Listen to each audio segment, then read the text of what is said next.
Last snowstorm of the year. I want to thank the mayor and his team, Department of Sanitation, DOT, OEM, FDNY, NYPD, and all the other agencies that have worked so hard this winter to keep our city open. I think we should give them a round of applause. Thank you very, very much. I also want to congratulate an old friend, David Geffen, who made it a tremendous investment in our art and cultural community yesterday, a $100 million gift to Lincoln Center. Congratulations to David. Okay, so I also want to take a moment of silence for a man who passed away last month. He was a great New Yorker, a great American. He was a friend of many people in this room. I was lucky to serve on the LMDC board with John Whitehead.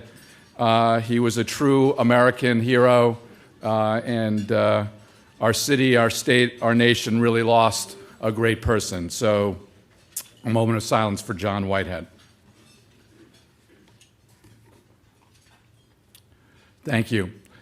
With us this morning, I'm going to go through it very quickly because I think everybody wants to hear what the mayor has to say this morning. We have with us Queensborough President Melinda Katz, City Council, and hold your applause to the end, Jimmy Van Bremen, Mark Wetburn, Deputy Mayors Shorris and Glenn. We have Council of the Mayor Maya Wiley, Senior Advisor to the Mayor Gabriel Fialkoff, and we have many commissioners in the room, including Bill Bratton, Maria Torres Springer, Julie Menon, and Kyle Kimball. So thank you all for joining us. We also have the CUNY Chancellor, James Milliken, and the President of the Public Library, Tony Marks, and our friends in labor, Gary LaBarbera, Ernie Logan, and Edward Christensen. So thank you all for being here. And now to our honored guests.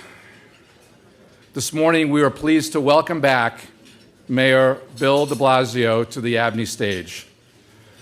Since assuming office last January, Mayor de Blasio and his administration have made tremendous strides for all New Yorkers. They have launched universal pre-K and have reached their enrollment goal of 50,000 students. They have set another ambitious goal, and the mayor has pledged to create or preserve 200,000 units of affordable housing over the next 10 years as part of a broad and sweeping effort to help secure our city's middle class. Of course, another critical component of the mayor's plan is to creating well-paying jobs to employ more New Yorkers. We are glad that the mayor is here today to update ABNY on his plans for housing, economic development, and job creation throughout the 5 boroughs. There's no doubt that there's been tremendous progress in New York over the last year. The city added over 75,000 jobs in the first 11 months of 2014, and these jobs have had a significant positive impact on commercial leasing and other economic indicators. Last year, new leasing activity in Manhattan registered nearly 33 million square feet, the highest level in over 15 years, and a nearly 30% increase from the year before. Thanks to the great work of Mayor de Blasio and his team, much of this growth is continuing in the outer boroughs, as well as which are increasingly attracting new and emerging companies looking for the next great opportunity in New York City. Great example, Etsy today just announced going IPO at a $1.7 billion valuation and trying to raise $100 million, and they're headquartered in Brooklyn.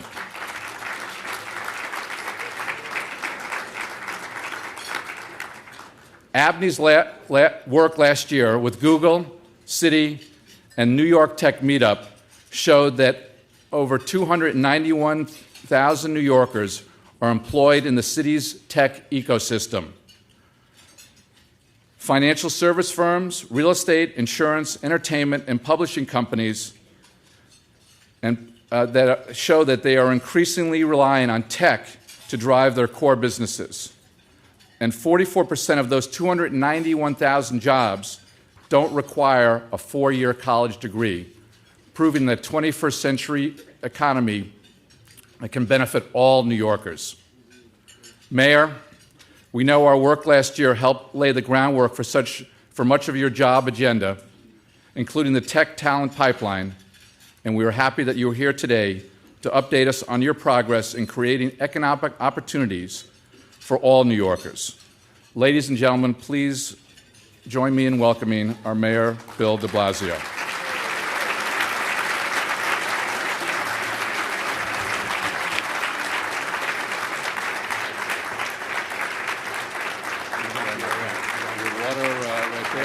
Thank you. Thank you. Thank you, everyone. Thank you very much. Thank you.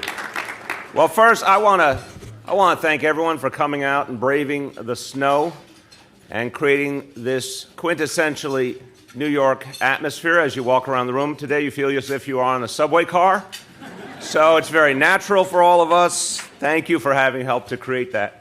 I want to thank Bill Rudin. Bill has been a tremendous partner in the work we do, someone that I and so many members of my team turn to for advice and help, and someone to work with. And one of the things Bill mentioned that ABNY's been front and center on is how to develop the workforce we need for all our industries, and particularly for our extraordinary and ever-growing tech industry. And I want to thank ABNY for the great work that you've done in partnership with us. Let's thank Bill Rudin and thank ABNY for all they do.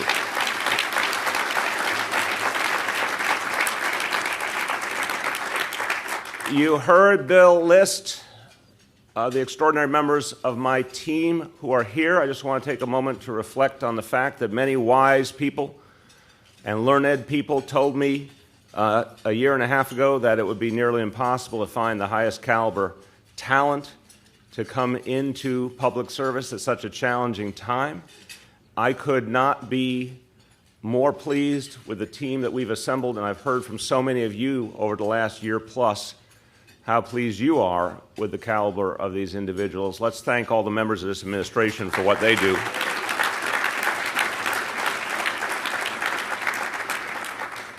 Want to thank my partner in government, who's been a great friend and ally, Tish James, our public advocate. Let's thank her.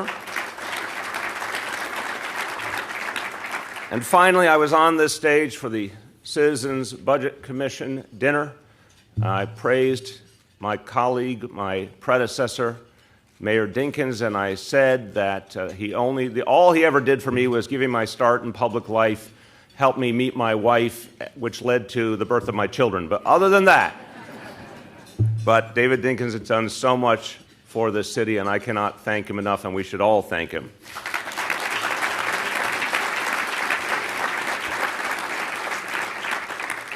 So 17 months ago, I was honored to address an event hosted by this organization, a breakfast like this, that was just about a month before the 2013 mayoral election. At that time, there were some pundits who wondered exactly how the ABNY crowd would receive me.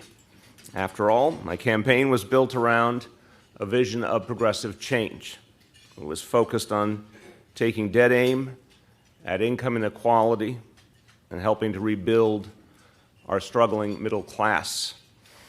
And surely, the cynics argued quite clearly at the times, surely progressive ideas in a setting like this would be met with the sound of crickets, or possibly something worse, and that the notion that so many people who had worked, particularly in the private sector economy, would hear those ideas and not find them appealing. That was the conventional wisdom. But I knew in my heart something different. I knew a lot about this organization and the people who've been a part of it. I knew about the commitment to this city and the commitment to seeing this city through tough times. The very origins of ABNY were in the midst of the crisis of the 1970s when the very fate of the city hung in the balance. So I knew that people who are involved in ABNY think bigger and think about the essence of what we're experiencing as a city, what our people are experiencing, where we're going. That's the core of what draws people to this organization. And I know, like so many of the people who are in the audience today, I knew people would get the point. I knew they would think about the bigger picture. That day, 17 months ago, I said, we cannot resign ourselves to the mindset that says rising inequality is a necessary byproduct of urban success. There was, I felt, a current in a lot of the public discourse that suggested that we would move forward and that inequality would simply be the price of admission. I thought that, in fact, inequality was so corrosive and so against the grain of all we value as New Yorkers and Americans that we had to address the crisis head on, and in fact could never accept the notion that development and economic strength had to create growing inequality. So that's what I laid out that day 17 months ago. No one booed or hissed, no one left the room. In fact, a lot of people agreed, each in their own way, but a lot of people agreed with the core concept.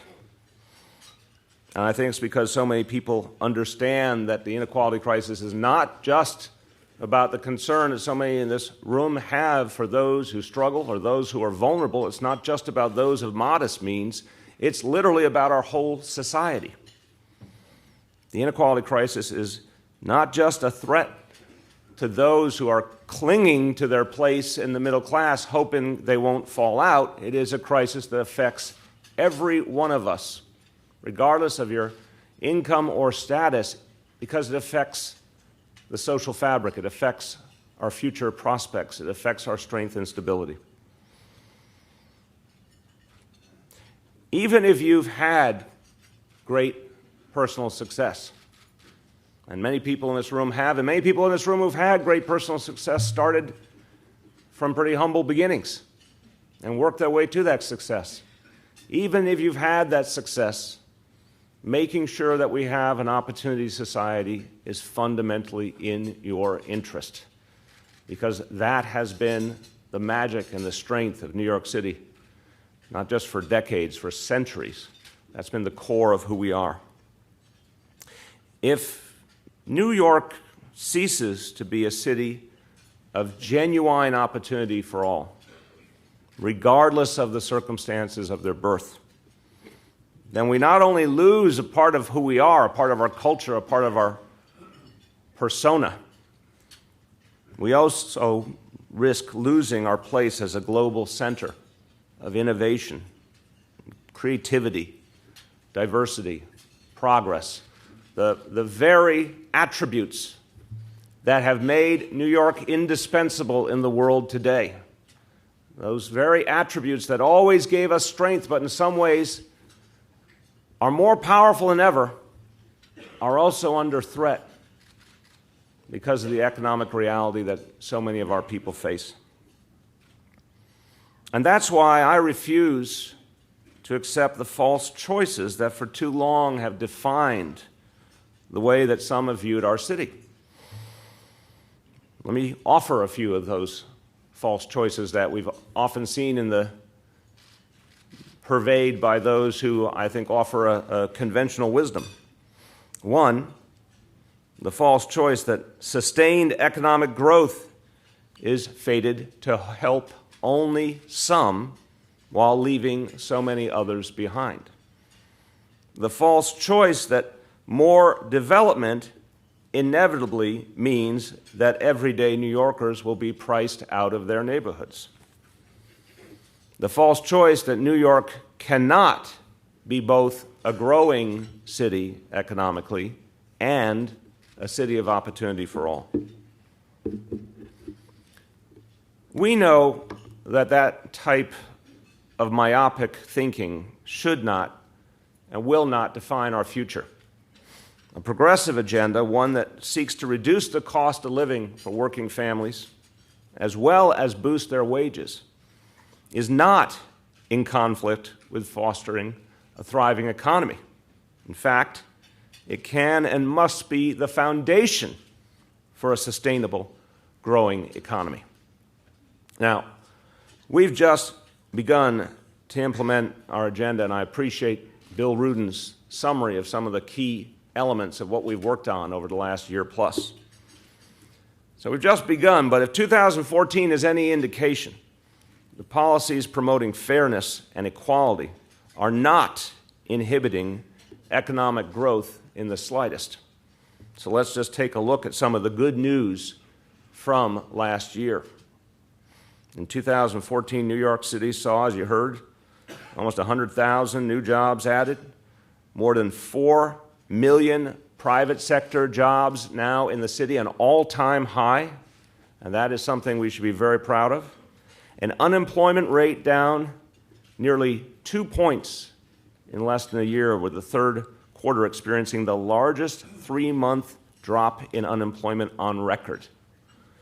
The expansion of an entertainment industry, and this is something that makes me particularly proud as a New Yorker, the expansion of the entertainment industry that produced a record 46 television series and over 240 films right here in New York. And that spreads the message of who we are and why we're special even further around the country, around the world. And, as I mentioned before, the continued growth of a booming tech sector that now employs nearly 300,000 people, a number that would have been unimaginable a couple of decades ago, but that's a number that's going to grow a lot, and this administration is going to do a lot to help it grow. So our city's growing, obviously economically, but we're also growing in terms of our population. We're at the all-time high we have ever had in this city, over 8.4 million people. We are clearly on a path to be a city of 9 million people by 2040. And so we remain focused on the critical challenge of growing our economy, but we know we have to do it in a way that's broad-based and guided by the idea of expanding opportunity for every New Yorker, every borough, every neighborhood, every background. And we know that the best and the brightest, that the most creative, the most innovative, the hungriest, those who want to strive and create something the world's never seen before, we know those people come from every neighborhood. They come from every zip code. It doesn't matter what the circumstances of their beginnings. We know so many of them have great things ahead if there's even the slightest chance for opportunity. And we know that the history of New York City is filled with people, many of them in this room, who through grit and determination did something extraordinary. And that door has to remain open. So let's state the obvious. If our families can't afford to stay in our city, then we're all denied the contributions of those unrealized success stories. That's why we focus so intently on the crisis of affordability. Now, there's two sides of the affordability equation. There's finding more affordable places for families to live, and of course, there's helping to grow New Yorkers' incomes through higher wages, better benefits, and a number of other steps that we can take to reduce the squeeze that so many of our families feel. So we have to address this from many angles to ensure that people can actually live in this town and contribute. So our housing plan, I've talked about it a lot lately. I devoted my State of the City address to it. But I want to summarize some of the key elements that will make this work. For the first time ever, a requirement that affordable housing be a condition of new development resulting from a rezoning. Our ongoing efforts to fight to protect and strengthen rent regulation to ensure that housing units that are currently affordable stay that way. We're dedicating $36 million in our new budget to protecting tenants from harassment and cracking down on predatory landlords. That's a small minority of landlords, but unfortunately, those individuals only want to make a quick buck at the expense of their tenants' well-being and at the expense of our city's affordability. We have put a lot of skin in the game of creating affordable housing for the future of the city. We more than doubled the 10-year capital budget for affordable housing to $8 billion now. And that $8 billion will leverage private investments of over $40 billion in housing in this city, producing more units for every kind of New Yorker. That adds up, as you know. I think I've repeated the number enough times. 200,000 units. 200,000 units, enough housing for 500,000 people, more people than in the city limits of Miami or Kansas City. And to do that, we're preserving and building, and when it comes to building, we're building and building fast. I hope that is music to the ears of a lot of people in this room, because we need to do things fast to achieve this plan. So we're going to be building at double the average annual rate for affordable housing production in the last 25 years. This is a very ambitious plan. It is purposefully ambitious. It is ambitious to hold us all accountable and to tell everyone, particularly at City Hall and in the key agencies, that we cannot rest until we've achieved this goal for all our people. And everyone in this room knows that that's just one part of the equation. We have to create more market housing, too, for every kind of New Yorker, and to have a positive impact on the cost of housing. So we're catalyzing 160,000 new market rate units over the next 10 years to help the housing supply keep pace with the growing population. It's ambitious, it's necessary, and it's tracking with the reality of this being a place that more and more people want to stay and more people want to come to. Now, as we rezone to add more housing capacity, we adamantly believe we have to account for the infrastructure necessary as well. So we're committed to investing in infrastructure at the necessary level so communities don't have to wait for years for new schools or parks or playgrounds or open spaces or transportation. We know these things have to happen in real time as the development is occurring. That is a hallmark of responsible development, and it's a priority for this administration. So we know that if we continue to succeed at building affordable housing, and the results of year one, over 17,000 units built or preserved or begun, was an extraordinary testament to the devotion of our team to these goals. I always say I have great faith in our Deputy Mayor, Alicia Glenn. She wakes up in the morning thinking about 200,000 units of affordable housing. She goes to sleep at night thinking about 200,000 units of affordable housing. I wish I was joking. We know the affordable housing piece is key to everything else. But we also know that the affordability equation, the equation for addressing income inequality, also hinges profoundly on creating opportunity, creating better wages, creating better benefits, bringing up the economic prospects of so many New Yorkers. And that's why we're working to grow our economy, to expand new job opportunities, and at the same time to drive wages up in our city. This administration is fighting for smart and inclusive and five-borough economic growth, growth that benefits New Yorkers across the board. Now, the partnership of the people in this room is critical. It's critical to making New York a stronger and fairer city. It's critical to keeping this place a city defined as a place of openness and innovation, a place where more than ever people want to start a business or grow the business they have. With your help, we can keep this city a place that has that clear appeal and sense of possibility for so many. The city of New York will do its part, first by investing in our people, in their capacity to work in the jobs of today and tomorrow, so that businesses don't need to look far and wide to find the most skilled and best qualified workers in the world. Let me offer some specifics. Again, we understand that this is about creating a workforce for an ever-changing economy, and that means improving our schools, That means what we do through our CUNY system. That means what we do through our job training programs. All of these pieces will define the workforce that you can tap into today and tomorrow.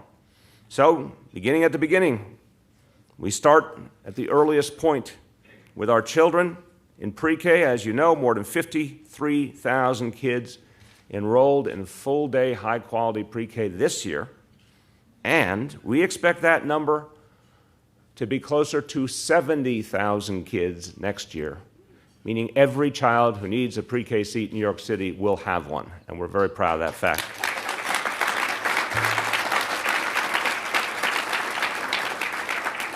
We're focusing on the after-school programs that are going to extend the school day for our kids, keep them safe, keep tapping into their interests and expanding their motivation to get a great education. We've more than doubled the number of after-school seats. For our middle school kids, we'll be even adding more in the coming school year. And I got to tell you, for so many parents, of course, they know of a child's after-school program, they're learning more, they know that's an opportunity for that child to really find the things they love and inspire them towards greater and greater achievement. But for parents, it also means their children are safe. It means they have the peace of mind of knowing their kids are taken care of while they're finishing their workday. That's the kind of city we want for all New Yorkers. So, with all the changes we're making in our schools, and those are just two examples, pre-K and after school are two examples, but I emphasize, top to bottom, we are changing our school system because it is not currently creating the kind of opportunities that our children need for the economy of today and tomorrow. We're not educating our children in the way we need to for the economy that is today and the economy that will be tomorrow. We have a lot to do. But we know that by investing in our children early, by extending out the school day through after school, by so many of the other efforts we're putting in place, including new efforts to recruit and retain and train the very best teachers, that we can transform this school system and help it to create not only good citizens and good people, but a workforce you can depend on in the future. Now, looking at CUNY, which is a part of New York City that has always been essential to creating opportunity. CUNY has been the great gateway for so many New Yorkers of modest means, so many people who came here as part of immigrant families. CUNY has been that transcendent element in their lives. CUNY's doing great work, and we want to help it do work that's even more pertinent to today's economy. So we are investing $29 million in STEM programs at CUNY's community colleges, because as you heard, as Bill said earlier, so many of those tech jobs available right now, and other jobs as well, would be available to young people who just had that 2-year degree in a STEM area. What a difference it would make if they could have access to that kind of education. And we know that CUNY can be even more transcendent in the future if we invest in it, and we will. And then, as I mentioned, you got our public schools, you've got CUNY, but you also have our training programs that we utilize in the city of New York. And I have to be straightforward about this. For years and years, there's been well-intentioned job training efforts and placement efforts, but not effective ones, and not, if you will, modern ones, calibrated to the real reality of the economy. And a lot of money has been put into these programs, typically about $500 million a year into workforce development and training efforts. But from our point of view, the focus was not in the right place. Too many of the jobs that people were trained for or placed in were temporary, were low wage, were dead end. It didn't move people forward. We have an obligation to people who need to find their place in this economy, to do better by them. We also have an obligation to the taxpayer to spend that money more effectively. Over the last few years, less than 10% of our workforce development investment went into skills training. Skills training, the piece that actually is transcendent, was a very small part of the pie. We are now tripling that investment. And we're moving forward with a plan to redesign our career pathway system to arm up to 30,000 New Yorkers per year with the skills they need for quality and stable jobs today and tomorrow. Good paying jobs that people can feed a family with. We're working with companies across many industries, from healthcare to construction, and we recognize that each industry has different needs. And we want to work with each industry to understand what they need and then calibrate our training efforts accordingly. The technology industry is one example, desperately needs more talent. We want them to tap into homegrown New York talent, and we have to help them do it. So that's why we created the Tech Talent Pipeline, to support the growth of the booming tech sector here in the city and train New Yorkers to be those companies' first choice hires. 3,000 New Yorkers will benefit from this action this year. This year. This is not an initiative to be implemented someday in the future. This year, the Tech Talent Pipeline will help 3,000 New Yorkers get a job in that sector, and we want to deepen that and build upon it. Another example, crucial new element in our economy, modern manufacturing. New businesses that utilize technology and the ingenuity of New Yorkers from every borough to quickly turn exciting ideas into tangible products regardless of their scale. This means using technologies like 3D printers, which are revolutionizing production. So great ideas come to life right here and right now in New York City. And it's a sector that offers opportunities for good paying jobs and sustainable jobs. Now, just want to note, I know there was a piece in Cranes about this administration's view on manufacturing. I will certainly tell you we're going to have a lot more to say on that in the very near future. We regard manufacturing as a crucial piece of our economy. And as adamant as I am about creating and preserving 200,000 units of affordable housing, and as much as I know that will mean some areas that used to be manufacturing areas and are underutilized or not utilized at all at this point will be areas for housing, there are other parts of the city that are great manufacturing centers and need to remain so. There are areas where we can expand greatly the manufacturing activities. We're going to lay out that vision. I want to say to those who care deeply about the manufacturing part of our economy, who believe it's an epitome of the kind of jobs that actually provide for people properly, rest assured that it's a big part of our plan, and we will be laying out that vision soon. So in the manufacturing sector, and particularly with modern manufacturing, we're going to do that same partnership. We're going to create that same partnership to figure out the needs of the industry and align our training efforts to those needs.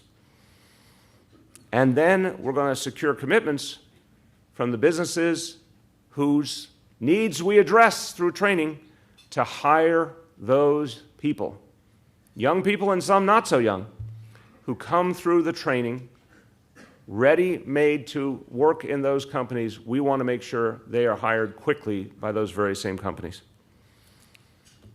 We know all of those training efforts, educational efforts, will fundamentally shape our future. But we know there's also a lot the city has to do in terms of investments in our built environment, because in this extraordinarily crowded city, there's still a lot to do to build it up properly for the economy of today and tomorrow. A lot of businesses rightfully need a particular physical environment in which to succeed. It's our obligation to do all we can to create that infrastructure.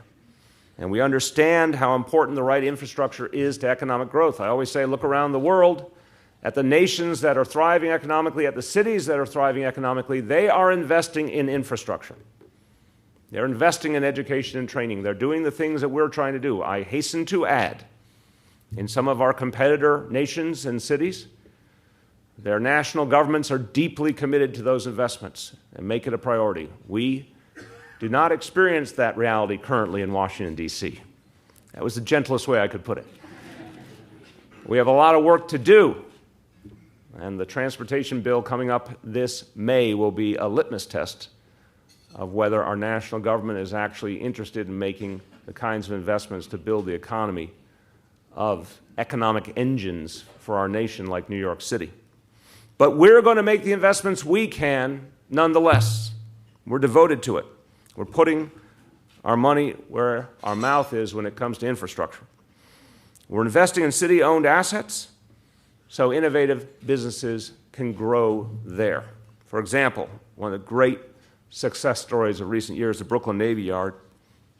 Brooklyn Navy Yard epitomizes so much good about the history of New York City, so much good about the current economy and the sense of innovation and creativity. Brooklyn Navy Yard's done a great job of opening up opportunity for people from surrounding neighborhoods to get a chance at those good-paying jobs. But the Brooklyn Navy Yard is not finished. There's still an opportunity to build that out further. And so we're investing $140 million in a redevelopment project that's transforming a previously unused warehouse, an empty warehouse, into a modern manufacturing facility that will create 3,000 permanent jobs. You can clap for that. And I think a lot of people in this room can relate to this notion. I went to this extraordinary facility, and like so many parts of the Brooklyn Navy Yard, a facility that once upon a time hummed with activity as a part of the war effort 70 years ago.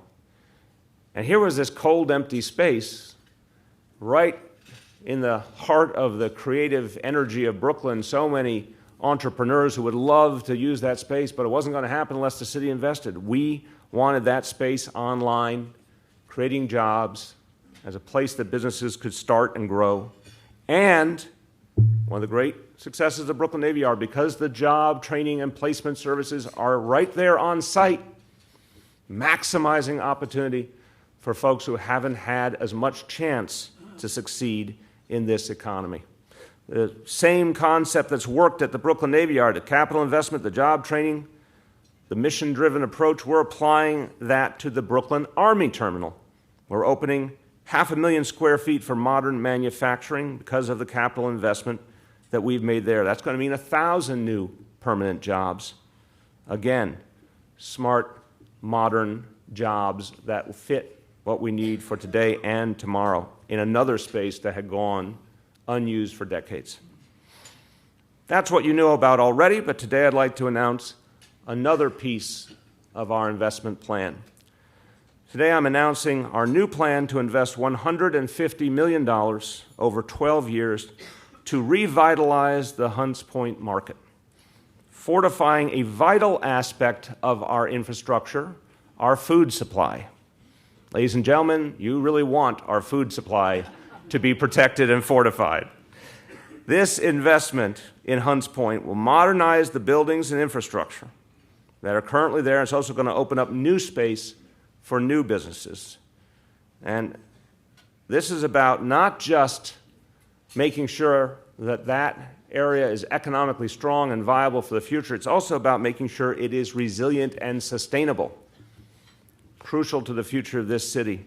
It's part of how we're going to improve New York City's resiliency and readiness for challenges ahead, as we experienced with Superstorm Sandy.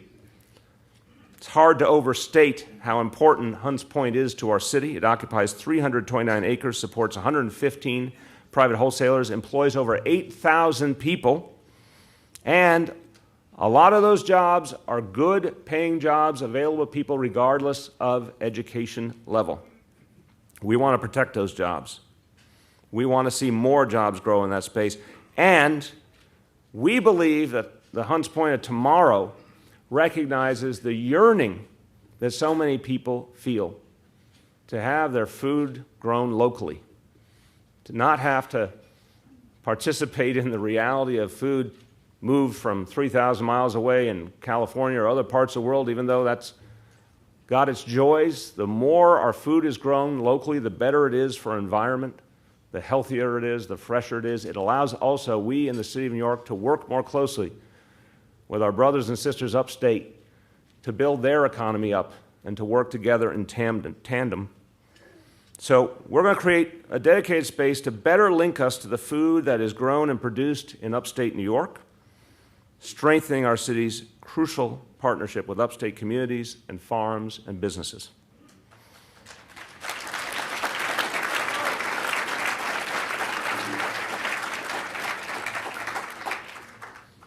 Are there some upstaters in the crowd? So, I think I've made the point that we're investing.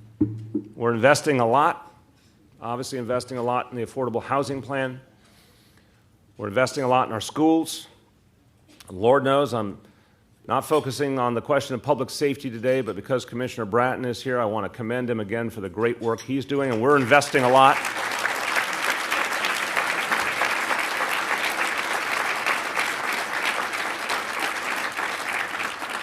We're investing a lot in the NYPD.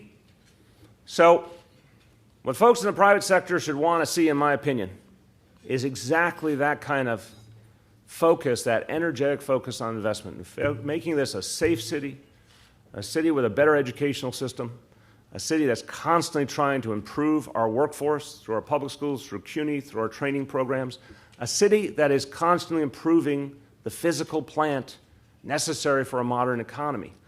We're investing energetically huge sums of money, strategically, in a targeted fashion, to build that economy. We're investing. We've got a lot of skin in the game.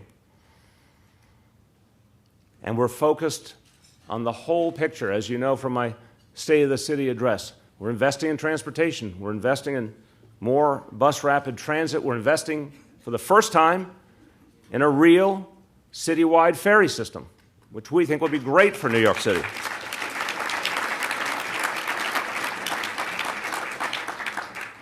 We're investing in job growth also by streamlining our bureaucracies, cutting red tape, speeding up so much of what we do. All of that is needed. We're not just talking about it, we're doing it. We're dedicating our balance sheet to this type of approach.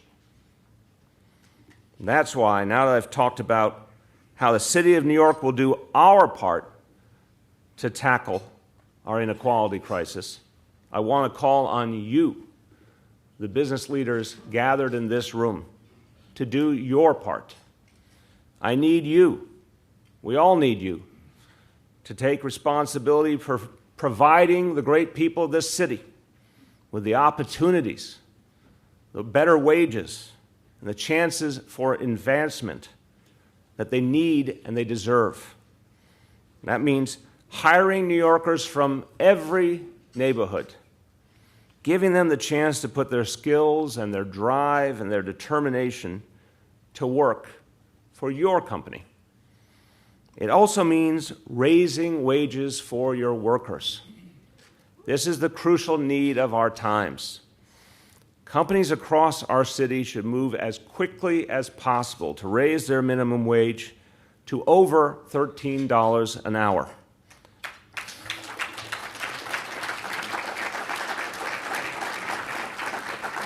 And as you know, that's the level we're fighting to achieve in Albany. And cities and states all over the country are acting. Cities and states all over the country are taking action in favor of better wages and benefits. By the way, if you look at the referenda in the election year 2014, even in some of the reddest states, people voted for better wages and benefits. This is the issue of our times, and things are moving in terms of public policy. It's time for the private sector to move as well. Businesses across the country are acting. The Gap and Aetna and Costco and many others have already made some real progress in terms of improved wages. Many are going well beyond the national minimum wage, and I urge them to go farther. And keep in mind, they're not doing it to be charitable. They may believe it's a good thing to do, but the core impulse is much more practical. They know that working people who have enough money to spend fuel a strong economy. They know that families that succeed economically create a strong nation.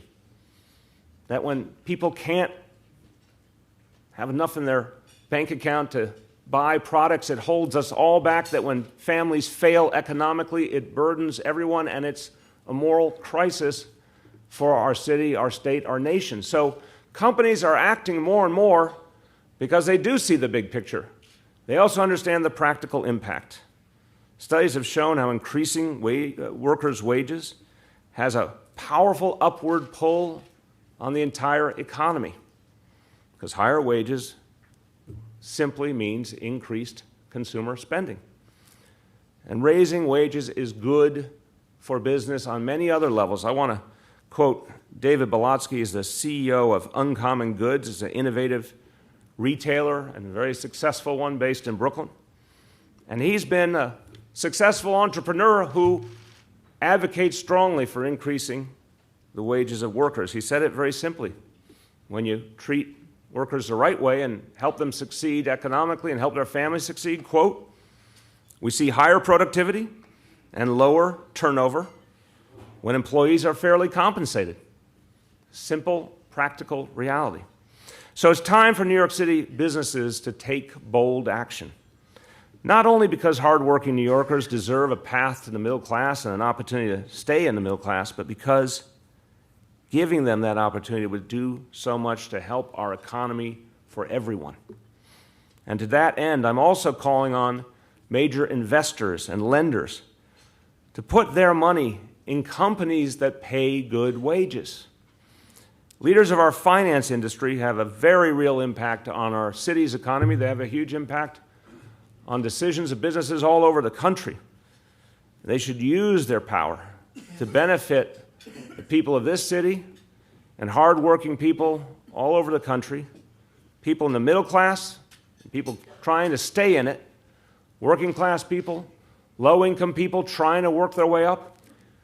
I'm calling upon our financial sector to use their power and influence to help us move forward, a broader effort to convince companies far and wide to raise wages for the good of all. Think of all the success stories in this room that wouldn't even have been possible without something having worked, something having sparked along the way, some opportunity being open to you, something that actually paid off so you could keep going, that rewarded you for your sense of purpose and your drive. We don't have enough of that today, and we have to restore it. That idea, that promise, one that has paid huge dividends for so many here in the room today, that idea is at risk, and that's why we have to take action. Now, our work to tackle the inequality crisis and to keep New York City an open and innovative place, it won't be easy. I've never tried to suggest that any of this is easy, but it's necessary. There's a sense of urgency. The time is now. The time to address it is right now. Because there's so much that we can do as a city. We have such ability as a city, such strength to address this issue, to tackle it head on. This administration is committed, and we're investing. The people in this room who have such great reach, such great capacity can make a huge difference. And everyday New Yorkers will work with us, will stand with us in creating an economy that works for everyone. So let's recommit ourselves to making this city a place not of exclusivity, not of exclusive opulence, but a place of opportunity and innovation for all. It's a big job. It's a tough job.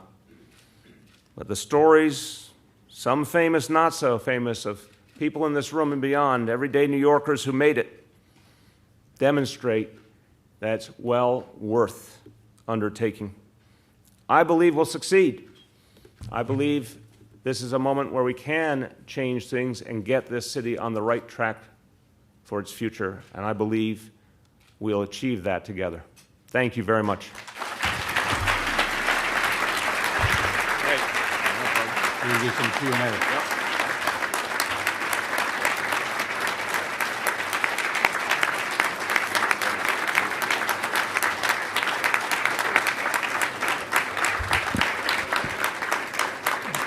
The mayor has agreed to answer a few questions before I open the floor. I'm going to do the first question, but I apologize to Tish and to David for not recognizing them, and also Bill Mulrow, who is the Secretary of the Governor, who's here, and several of our DAs, Johnson, Vance, and and Dick Brown are here, so thank you for joining us.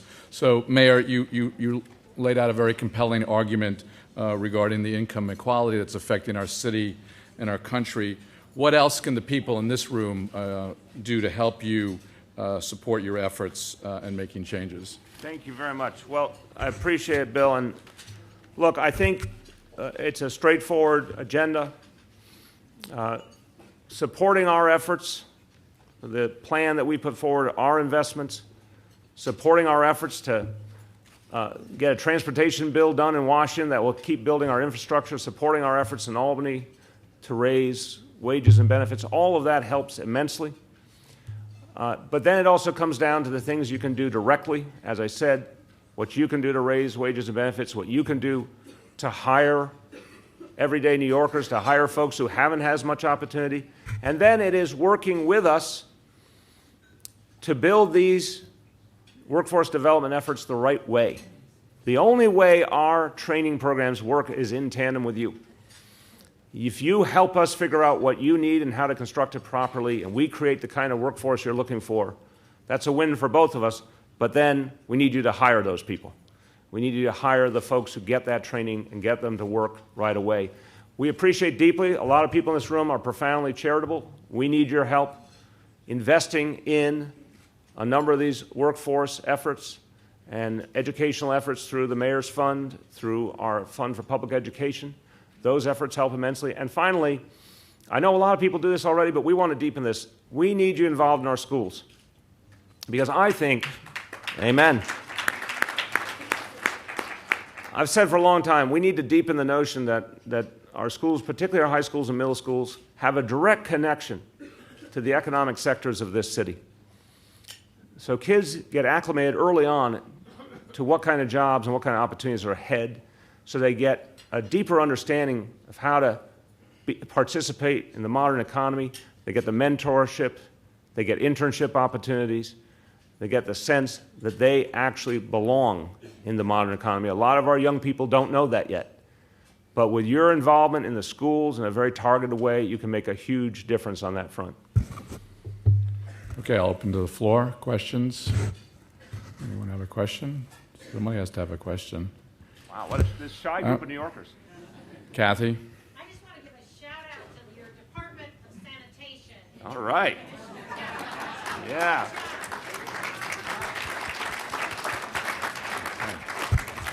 Kathy, I want to thank you for that controversial question. I think the Department of Sanitation is doing a hell of a job. They deserve a round of applause.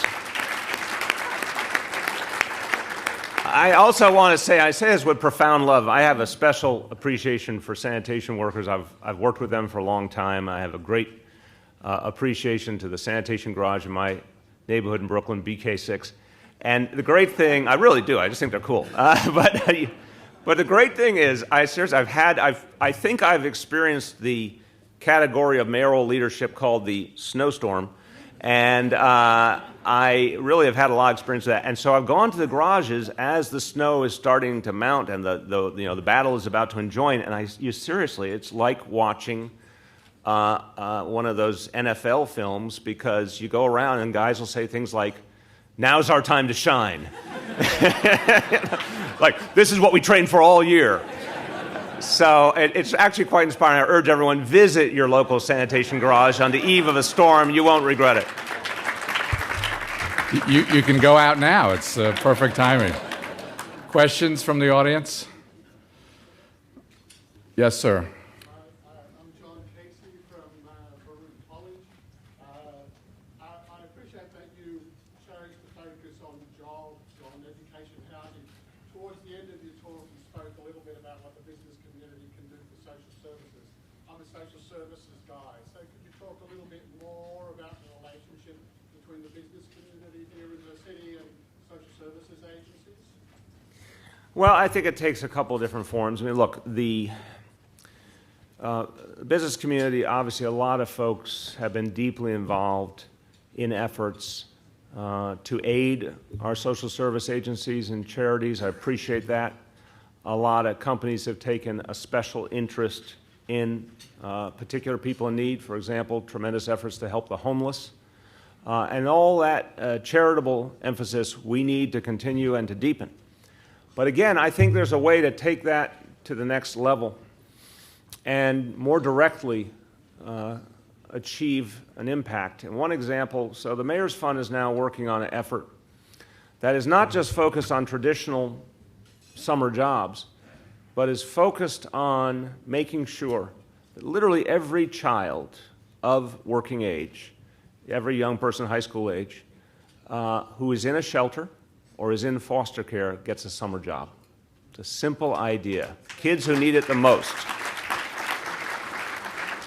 We've got a lot of great partners, foster care agencies and homeless services providers who are ready to help us literally take care of the children most dislocated, who are an important part of our future but have been dealt a tough, tough hand, to find those teenagers and get them a summer job, the kids who often would never have a chance at a summer job because, unfortunately, their lives are dislocated. We want to find there's about 11,000 such young people in our city. We want every one of them to have a summer job. That's going to take the involvement of companies all around the city, and that's going to take the involvement of our social service sector to make that partnership work. But I guarantee you, for a young person who has had a lot of disruption and dislocation, to get a chance to do something they never thought they would do and to see that there is a future, that's transcendent, and we need your help to achieve that. Okay, final question. Hold on a second, there's a microphone coming over. You can do two, yeah, go for it. You're the chancellor. It's a democracy, you can do that. Thank you. I want to thank you for the shout out for CUNY. There's a benefit to sitting this close, apparently, so thank you very much. That's right. CUNY dominates these meetings, As both you and Bill mentioned, there are increasing opportunities for certificate holders and two-year holders, and I think CUNY is the pathway to those opportunities in New York, and with your help with the ASAP program now, we're going to graduate many more of these two-year degree holders. But the question I get from students, parents, high school counselors, and others, and I say, this is a terrific opportunity for you to go to a community college at CUNY and graduate in a STEM field or another with a two-year degree. They say, what can you tell me about the jobs that are there? So I know you talked a lot about that this morning, but help me with my elevator speech. What's the response to them about what the city's doing, what this group's doing to make sure that there are jobs for these hundreds of thousands of CUNY graduates that are coming out? Thank you. Well, Chancellor Milliken, I thank you for the question. I thank you for the extraordinary work you're doing at CUNY. A couple of things I'd say. First of all, again, I have such faith in the future of our economy, the ever more diverse economy that we're building here. And a lot of this was well underway before I showed up, but I know that this administration is taking the right actions to deepen the growth and diversification of our economy and the tech sector. The story is extraordinary, and there's limitless potential here, effectively speaking. And I think that's the key answer, that we have a growing sector, in fact, is hungry for trained people, can't find enough of them in New York City. We haven't aligned our educational system, including CUNY, to create the trained folks for that sector. It's staring us in the face. And I have to tell you, folks in the tech sector alerted me to this, and it actually was heartwarming. I find so many people in that sector are really civically minded and particularly focused on the issue of education. And around the time that Cornell Technion was being introduced, which is going to be a great addition to our city, some folks in the tech sector said, we love that, we think that's fantastic, but we need every kind of worker. And the place that we're most interested in is CUNY, because CUNY can help us right now to address some of our employment needs, and we need people for every type of job, and CUNY's perfectly situated to reach so many talented young people and give them that last piece, that two-year degree. That's all it takes in a lot of cases to have a transcendent impact. So I think here is an example of an industry ready, willing, and able to hire that doesn't have all the talent it needs. I think the same is true in a lot of the healthcare industry. And that's why we want to just keep calibrating. We want to create, if you will, a very fast assembly line. Keep calibrating the educational and training efforts to the needs of this economy right now. Identify the young people who need that opportunity. Make sure it is resourced and keep connecting them directly to jobs. And I think in many industries we have willing partners ready to do that. The other point I have to say related is we can't achieve all we need to achieve at CUNY if we don't fix our public schools. And I have to tell you, this is a fundamental reality. I'm not satisfied with the status quo in our public schools. I'm not going to rest until it's fundamentally different. I believe in public education, but I believe personally, philosophically, from my own experience in public, I'm a product of public education. My wife, Charlene, is. Both my kids are products of New York City public schools. We believe, but the status quo is not acceptable. And CUNY ends up particularly bearing the brunt of that, with so many young people get to you not fully ready.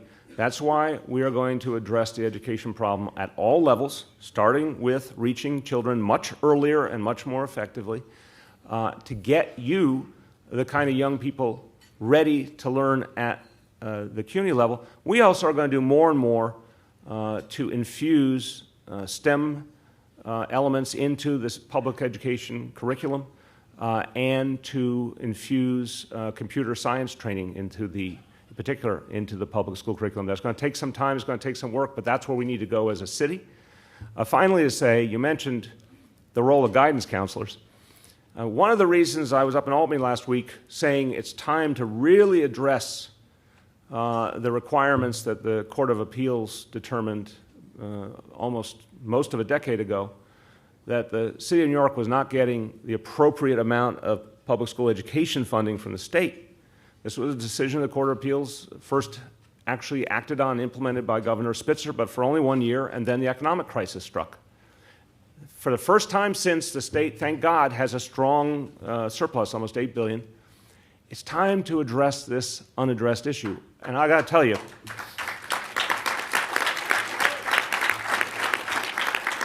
and I said in Albany, if you want to know why, easy numbers.